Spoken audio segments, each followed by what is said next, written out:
मधल्या टॉप 9 बातम्या पाहूयात। पुण्यामधील आयुष कोमकर खून प्रकरणी बंडू आंदेकरसह साथीदारांच्या विरुद्ध मकोका अंतर्गत कारवाई। आंदेकर याच्यासह 13 साथीदारांच्या विरुद्ध कारवाई करण्याचे पोलीस आयुक्त अमितेश कुमार यांचे आदेश।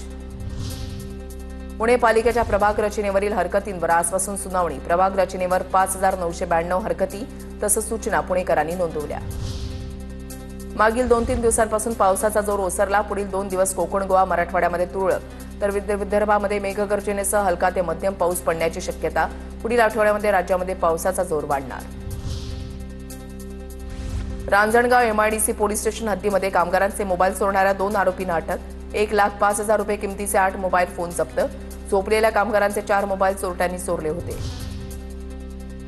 आंबेगाव तालुक्यामधल्या गोडेगाव बस स्थानकाच्या जवळ जखमी हेरॉन पक्षाला पक्षीप्रेमी मोसीन काठेवाडी यांनी जीवदान दिलं। ढोकरी पक्षाला उचलून वन विभागाकडे त्यांनी सुपूर्द केलं। त्याच्यावर उपचार करून पुन्हा निसर्गाच्या सानिध्यामध्ये सोडण्यात आलं।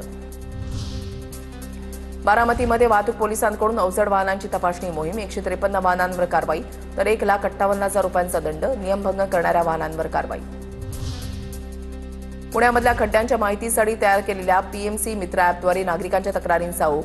महिन्याभरामध्ये 1,274 तक्रारी, 1200 खड्डे बुजवल्याचा पालिकेचा दावा।